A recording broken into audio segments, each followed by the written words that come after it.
राम एक बहुत न्यायप्रिय और ख्याल रखने वाले राजा माने जाते थे। कुत्ते ने राम से कहा, हे राम, मैं न्याय चाहता हूं। बिना किसी वजह के मेरे ऊपर हमला हुआ है। मैं बस यूं ही बैठा हुआ था। सर्वार्थ सिद्ध ने कहा, जी हां, मैं उस अपराध का दोषी हूं जिसका आरोप कुत्ते ने मुझ पर लगाया है। तो दरबारियों ने पूछा, ये कैसा फैसला है? क्या ये दंड है? वो आदमी तो बहुत खुश है।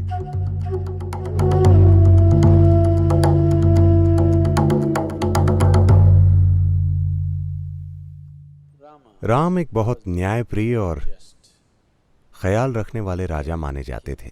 हर दिन वो दरबार में बैठकर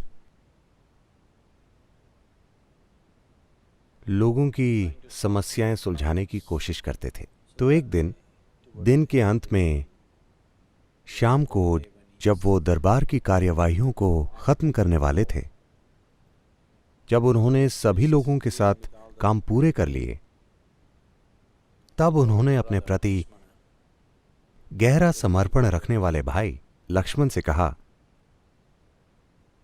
कि बाहर बरामदे में जाकर देखो कि कोई इंतजार तो नहीं कर रहा है। लक्ष्मण बाहर गए, इधर उधर देखा और वापस आकर कहा, वहां और कोई नहीं है, हमारा आज का काम खत्म हो गया है। राम ने कहा, फिर से जाकर देखो, शायद कोई हो। ये कुछ अटपटी बात थी, वो बस अभी देखकर आए थे, फिर से राम कह रहे हैं कि जाकर देखो। तो लक्ष्मण फिर से गए और आसपास देखा, वहां कोई नहीं था। वो बस लौटने ही वाले थे कि उनका ध्यान वहां बैठे एक कुत्ते पर गया, जिसका चेहरा बहुत उदास था और जिसके सिर पर एक घाव था। तब उन्होंने कुत्ते को देखा और उससे पूछा, क्या तुम किसी चीज का इंतजार कर रहे हो? कुत्ता बोल पड़ा और उसने कहा, हां, मैं राम से न्याय चाहता हूं। तब लक्ष्मण ने कहा, तुम अंदर आ जाओ, और वो उसे दरबार में ले गए। कुत्ते ने आकर राम को प्रणाम किया और राम से कहा, हे राम, मैं न्याय चाहता हूं। बिना किसी वजह के मेरे ऊपर हमला हुआ है। मैं बस यूं ही बैठा हुआ था। एक आदमी जिसका नाम सर्वार्थ सिद्ध है, उसने आकर मेरे सिर पर बेवजह ही डंडे से मार दिया। मैं बस बैठा हुआ था। मैं न्याय चाहता हूं। तुरंत राम ने सर्वार्थ सिद्ध को खोजने के लिए लोग भेजे। वो एक भिखारी था। उसे दरबार में लाया गया। तो राम ने पूछा, तुम अपने पक्ष में क्या कहना चाहते हो? ये कुत्ता कह रहा है कि तुमने बेवजह उसे मारा है। सर्वार्थ सिद्ध ने कहा, जी हां, मैं उस अपराध का दोषी हूं जिसका आरोप कुत्ते ने मुझ पर लगाया है। मैं भूख से तड़प रहा था, मैं गुस्से में था और हताश था। ये कुत्ता मेरे रास्ते में बैठा हुआ था, तो गुस्से और हताशा में मैंने बिना किसी वजह के इस कुत्ते के सिर पर डंडा मार दिया। अब जो भी दंड देना चाहते हैं, कृपया मुझे दीजिए। तब राम ने इस मामले को मंत्रियों और दरबारियों के सामने रखा और कहा, आप इस भिखारी के लिए क्या दंड तय करना चाहते हैं? उन सब ने इस पर विचार किया और कहा, एक पल रुकिए, यह बहुत पेचीदा मामला है। पहली बात है कि इस मामले में एक इंसान और एक कुत्ता शामिल हैं। तो जो नियम कानून हम आम तौर पर जानते हैं, वो इसमें लागू नहीं होते। तो एक राजा के रूप में ये आपका अधिकार है कि आप इसका फैसला करें। राम ने कुत्ते से पूछा, तुम क्या कहते हो? क्या तुम्हारे पास कोई सुझाव है? कुत्ते ने कहा, जी हां, इस आदमी के लिए मेरे पास एक उचित दंड है। वो क्या है, हमें बताओ। तो कुत्ते ने कहा, उसे कलिंजर मठ का मुख्य महंत बना दीजिए। राम ने कहा, ऐसा ही किया जाए, और भिखारी को कलिंजर मठ का मठाधीश बना दिया गया, जो एक बहुत प्रतिष्ठित मठ था। तो राम ने भिखारी को एक हाथी दे दिया। वो इस दंड से बहुत खुश होकर हाथी पर सवार हो गया और बहुत प्रसन्नता से मठ की ओर चल दिया। तो दरबारियों ने पूछा, ये कैसा फैसला है? क्या ये दंड है? वो आदमी तो बहुत खुश है। तब राम ने कुत्ते को कहा, तुम खुद इस फैसले को स्पष्ट करो। कुत्ते ने कहा, अपने पिछले जन्म में मैं कलिंजर मठ का मठाधीश था, और मैं वहां इसीलिए गया था क्योंकि मैं अपने आध्यात्मिक कल्याण के प्रति वाकई समर्पित था, और उस मठ के प्रति भी, जो कई दूसरे लोगों को उनके आध्यात्मिक कल्याण में सहायता कर रहा था। मैं वहां प्रतिबद्ध होकर गया था कि खुद को और हर किसी को यह संभावना प्रदान करूंगा, और मैंने इसके लिए मेहनत की और अपनी ओर से सर्वोत्तम किया।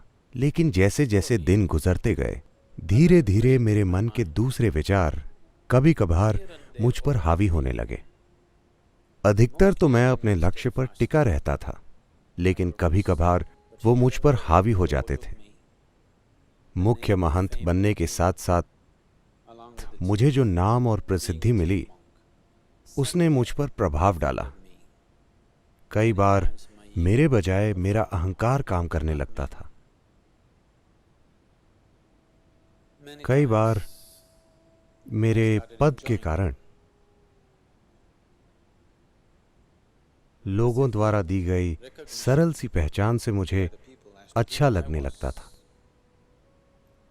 लोग मुझे एक पवित्र आदमी मानकर वैसा बर्ताव करने लगे। मैं अपने भीतर जानता था कि मैं वैसा नहीं हूं, लेकिन मैं वैसा बर्ताव करने लगा, उन चीजों की मांग करने लगा जो आमतौर पर एक पवित्र व्यक्ति के पास होती हैं।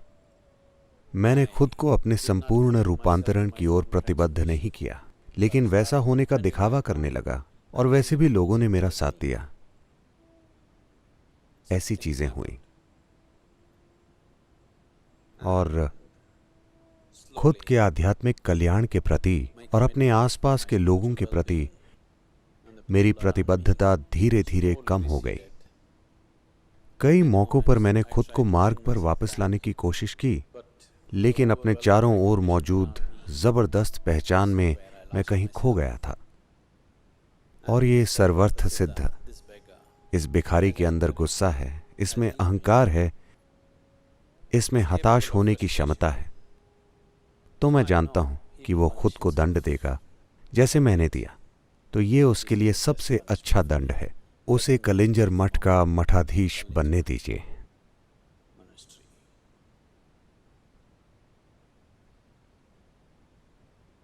लोग खुद को असाधारण मात्रा में दंड दे देते हैं, खुद पर पीड़ा और कष्ट ले आते हैं, पर जरूरी नहीं है कि उनका जीवन बुरे कामों में लगा हुआ हो। हो सकता है कि जीवन आध्यात्मिक कल्याण के लिए प्रतिबद्ध हो सकता है कि जीवन कई अच्छे कामों में लगा हुआ हो, पर रोज वो कुछ चुनते हैं और फिर कुछ और चुन लेते हैं। वो अपने भाग्य को एक दिशा में ढलने नहीं देते।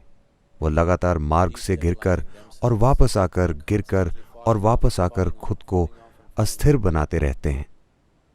वो खुद पर असाधारण परेशानियां ले आते हैं, इसीलिए नहीं कि उनमें कोई बुराई है, सिर्फ इसीलिए simply because they don't allow life to form itself. क्योंकि वो जीवन को बनने नहीं देते। ये कुछ ऐसा है कि जो चीज आकार ले रही है उसे बार बार हिलाना। हर बार जब आप चुनते हैं और त्याग देते हैं, आप अपने भाग्य की दिशा को बिगाड़ देते हैं। बहुत सारी साधना और कई चीजें करने के बाद आप एक निराशा की स्थिति का सामना करते हैं। कोई स्थिति निराश करने वाली नहीं होती। अगर आप किसी स्थिति को देखकर निराश हो जाते हैं और आप उस मार्ग को त्याग देते हैं जो आपने चुना है, कल सुबह फिर आप मार्ग पर चल देते हैं, लेकिन कुछ घंटों के लिए मार्ग को त्याग देने से आपने अपने भाग्य के बनने को, अपने भाग्य की दिशा को अस्थिर कर दिया है। एक प्रतिबद्ध मन, एक ऐसा मन जिसकी प्रतिबद्धता स्थायी है और जो हमेशा के लिए चुन लेता है। चुनाव करने के बाद आप खुद को चुनाव विहीन बना लेते हैं। ऐसा मन भाग्य को उस तरह से बहने देगा जिस तरह से आपने चुना है।